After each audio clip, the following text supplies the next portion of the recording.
A paz do Senhor para todos. A nossa lição de hoje é a lição de número 4 do terceiro trimestre do ano de 2023, que tem por título Quando a criatura vale mais que o Criador. Quando damos mais valor ao homem, que é a criatura, do que o próprio Deus, que é o Criador. O texto áureo que se encontra em Romanos 1, 25, nos diz: pois mudaram a verdade de Deus em mentira, e honraram e serviram mais a criatura do que o Criador, que é bendito eternamente. Amém. A verdade prática: a exaltação da criatura acima do Criador é a usurpação da glória divina pela mentira e vaidade humana. Não podemos roubar a glória de Deus, usurpar a glória de Deus. Deus é o Criador e Ele merece toda a honra e toda a glória. Não se deve amar mais o homem, mais a criatura do que a Deus. Deus, Ele é o Criador. A soberba e a insensatez do homem ímpio o mantém afastado da verdade de Deus. Com o advento da revolução do pensamento, o ser criado passou a priorizar cada vez mais a criatura em detrimento do Criador.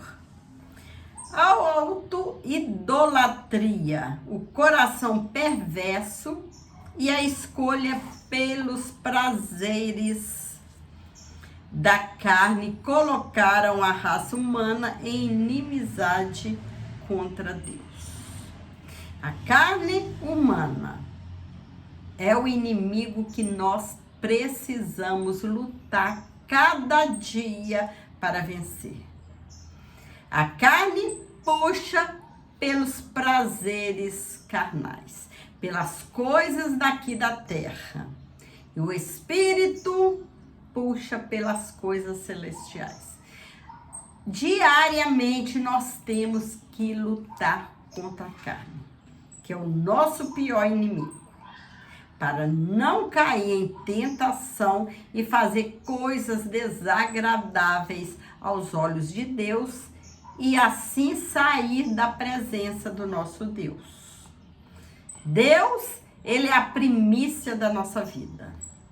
É Ele que nós devemos adorar.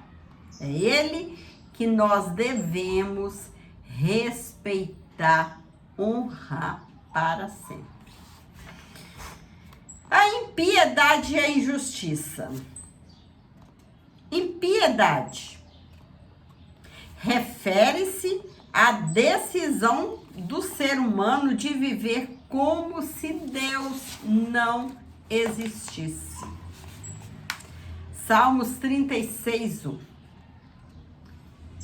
Já o vocábulo injustiça significa sem retidão. A palavra carrega a ideia de não ser reto diante de Deus e nem com o próximo. Nós, os cristãos, precisamos ser reto, andar em retidão e viver como Deus é o único Deus, o único Senhor das nossas vidas. Saber que Deus é Deus e acima dele não há outro. O homem que vive como se Deus não existisse, o homem que vive sem retidão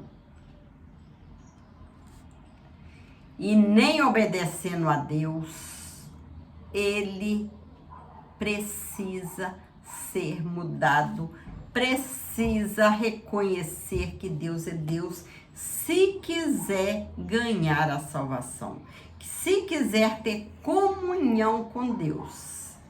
Precisa mudar seu jeito de agir, seu jeito de viver, seu jeito de pensar. Reconhecer que Deus é o único Deus e que nós devemos andar em retidão. Ambas as palavras revelam a situação geral da humanidade não regenerada. Sua idolatria, o culto à criatura, a perversidade, a depravação moral, que expressam a decisão deliberada do homem em desprezar a verdade divina. Essa investida contra o temor a Deus e a relativização do pecado aprisiona e caracteriza a consciência humana, como está escrito lá em 1 Timóteo 4:2. Tais ações provêm da recusa do homem em glorificar o Criador. Deus, ele criou o homem para que o homem o adorasse, para que o homem o honrasse. Mas o pecado veio para separar Deus do homem, como um muro que separa Deus do homem, não deixando o homem ter comunhão, chegar-se a Deus. A insensatez humana. O apóstolo Paulo assegura que a revelação geral de Deus por meio da natureza faz com que o ser humano possua o conhecimento sobre o Criador. Romanos 1:19, 20a. Por isso, ninguém pode ser indesculpável acerca da realidade humana, da realidade divina, nem de seu eterno poder. Não obstante, mesmo em contato diário com essa revelação, o homem iníquo não glorifica a Deus nem lhe rende graças. Em lugar de reconhecer o Criador, o ser criado age como se fosse criatura, como se não fosse criatura, e se comporta como se fosse um ser divino. Por causa das especulações pretensiosas de seu coração e de sua auto-idolatria, tanto o seu raciocínio quanto o seu intelecto em relação à verdade tornam-se inúteis. Romanos 1:21b. Suas ideologias rejeitam, pervertem e se substituem a verdade de Deus pela mentira do homem.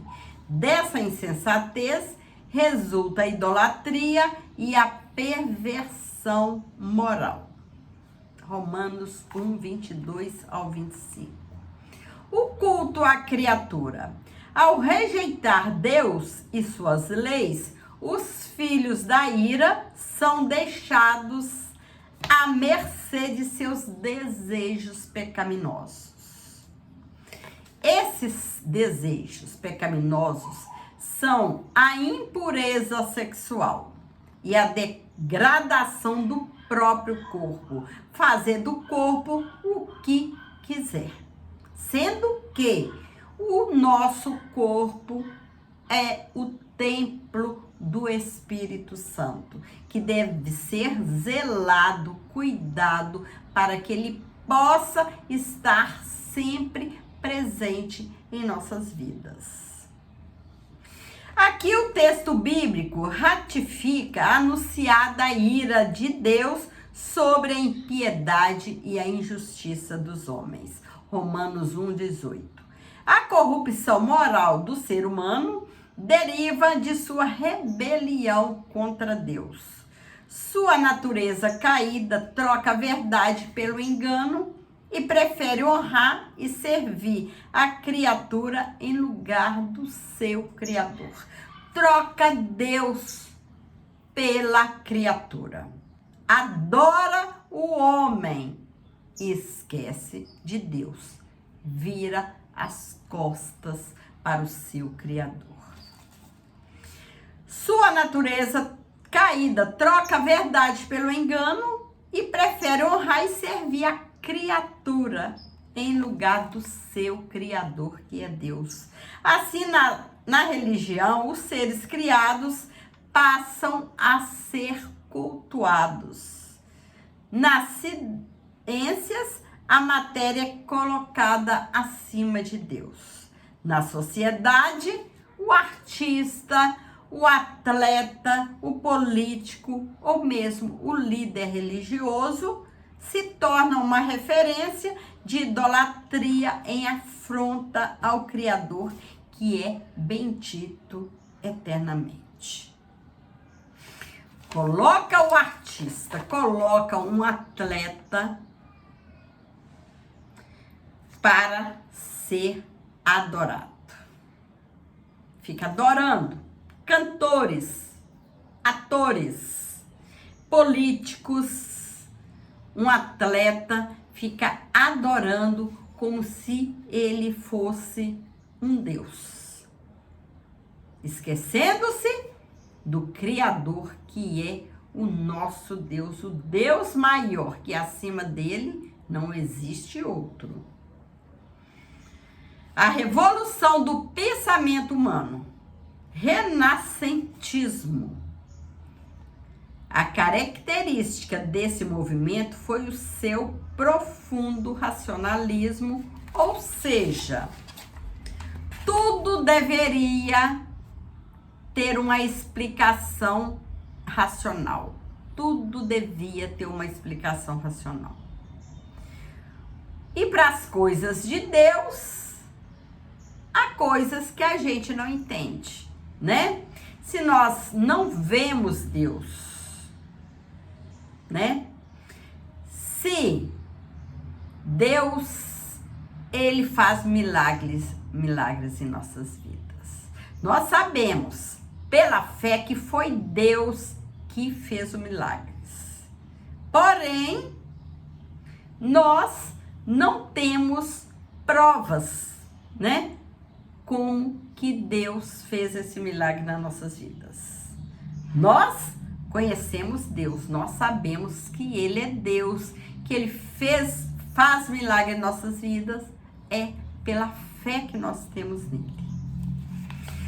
Mas os renascentistas recusam-se a acreditar em qualquer coisa que não pudesse ser comprovada racionalmente. O mundo lá fora nos acha pessoas loucas que acreditam no que não vê, né? Que o crente, ele vive pela fé.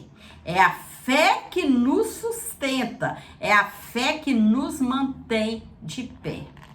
Essa fé que nós temos no Criador, que nós sabemos que Ele faz milagre, que é Ele que cuida de nós. Durante esse período, que coincide com o início da Idade Moderna, que os historiadores marcam a partir da tomada dos otomanos pelos turcos em 1453 a 1789, Revolução Francesa, a visão teocêntrica em que Deus era a medida de todas as coisas foi mudada por uma concepção antropocêntrica, em que o homem se tornava a única medida de todas as coisas. No lugar de ver o mundo a partir das lentes do Criador, os homens passaram a enxergá-lo a partir das lentes da criatura. Assim surgiram os primeiros efeitos do processo de secularização da cultura, quando a vida social passou a ceder o espaço para o racionalismo e o ceticismo. Nesse sentido, a revolução científica e literária que se deu a partir do Renascimento contribuiu para o surgimento do humanismo. O que é humanismo? Para o movimento humanista, A ética e a moral depende do homem. Tudo depende do homem. É o homem que faz.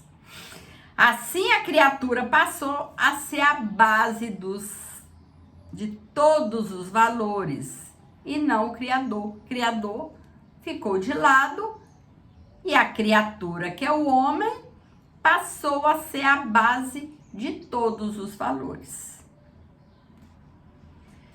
Não acreditando, né, que Deus, ele está no controle de tudo, né? Se nós estamos vivos aqui, se nós estamos aqui conversando, lendo essa lição, é porque Deus está no controle de tudo. É Deus que nos dá esse fôlego de vida, essa voz que nos fala, esse ouvido para ouvir, né? E é o Espírito Santo que nos dá o entendimento da tua palavra. Os humanistas aprofundaram seus estudos na história antiga a fim de desconstruir os livros sagrados. Desconstruir uma coisa que Deus escreveu. Deus usou os escritores para deixar a palavra santa para nós. De positivo, destaca-se a valorização dos direitos do indivíduo. Porém, esta não é uma bandeira própria do humanismo. A Bíblia possui um arcabouço de concepções de liberdade e de igualdade, que antecedem muitos direitos que apareceram nos tempos modernos. Destaca-se ainda que a Escritura ensina a igualdade entre raças, classe social e de gênero. Iluminismo e pós-modernismo. O iluminismo surgiu na Europa entre os séculos 17 e 18. Seus adeptos rejeitavam a tradição, buscavam respostas na razão, entendiam que o homem era o senhor do seu próprio destino e que a igreja era uma instituição dispensável. Não tinha necessidade de ter igreja. Que o homem, ele era senhor do seu destino. Já a pós-modernidade ou modernidade líquida surge a partir da metade do século XX. Sociólogos observam que a sociedade deixou de ser sólida e passou a ser líquida. Isso quer dizer que os valores que eram absolutos tornaram-se relativos. Nesse aspecto, a coletividade foi substituída pelo egocentrismo, em que os relacionamentos se tornaram superficiais. Nesse contexto, os dois grandes imperativos que marcam esse movimento foram o hedonismo e o narcisismo. Na busca do bem-estar humano, tudo se torna válido, tais como o uso das pessoas, o abuso do corpo, pode fazer o que quiser do corpo, a depravação e o consumismo desenfreado. Tudo que não agrada a Deus ficou uma coisa certa, né? É o que eles pensam. Para o humanismo, o homem é o seu próprio Deus. O homem pode melhorar e evoluir segundo tais preceitos, por meio da educação, redistribuição econômica, psicologia moderna ou sabedoria humana. Tipos de auto-idolatria. Idolatria da autoimagem. Se adorar, idolatrar a si mesmo. Achar que pode tudo, que é o melhor, E a idolatria é tudo que se coloca no lugar da adoração de Deus. Tudo que se coloca antes de Deus, adorando essa coisa, essa pessoa, se torna idolatria. Tudo que se coloca antes de Deus. Nesse caso, podemos dizer que o culto à autoimagem é uma forma de idolatria, né? Adorar a si mesmo. Enquanto Cristo reflete a imagem de Deus. O narcisismo humano reflete a natureza do pecado. O apóstolo Paulo retrata o homem caído como uma pessoa egoísta, amante de si mesmo, avarenta, amante do dinheiro, odiosa, sem amor para com o próximo, rebelde, sem amor para com Deus e hedonista, amante dos deleites. Desse modo, uma pessoa não regenerada tem a necessidade de autopromover-se, desenvolvendo uma opinião elevada de si mesmo. Ela também anseia por reconhecimento, quer ser vista, e de modo ilícito, busca estar sempre em evidência. Contrária à auto-idolatria, a Bíblia ensina que a primazia é de Cristo, não do homem. É muita coisa que a gente vê hoje, né? Pessoa adorando a si mesmo, colocando o seu eu acima de tudo, fazendo do corpo o que bem quer, né?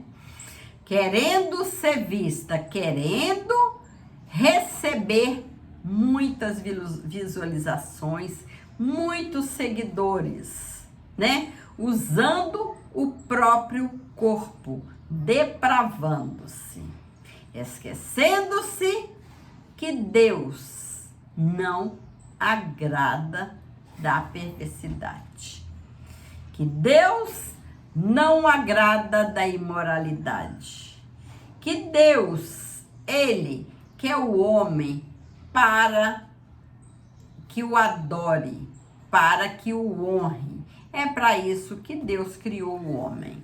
E o homem deixou-se levar pelo pecado. Idolatria no coração. O coração se refere às emoções, à vontade e o centro de toda a personalidade.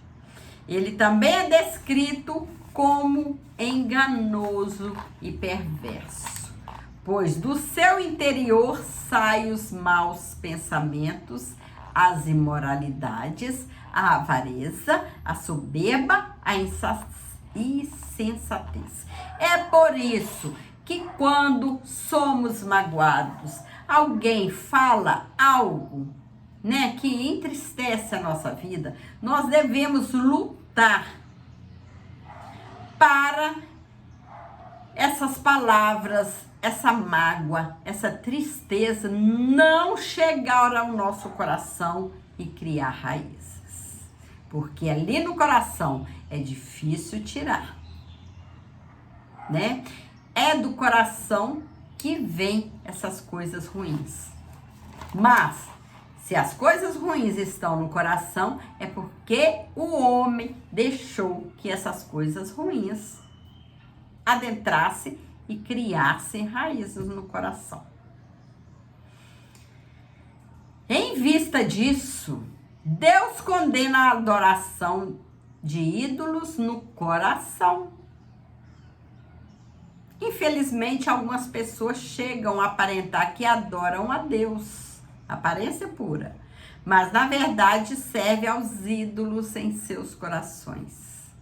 Assim, quem não teme a Deus traz a idolatria no seu íntimo quando prioriza a reputação pessoal, busca o prazer como bem maior, nutre tendências supersticiosas e possui excessivo apego aos bens materiais, né? Se apega demais ao dinheiro, se apega demais ao trabalho, se apega demais à sua própria casa, a carro, né?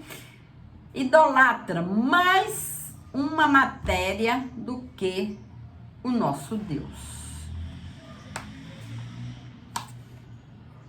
Assim, quem não teme a Deus traz a idolatria, né?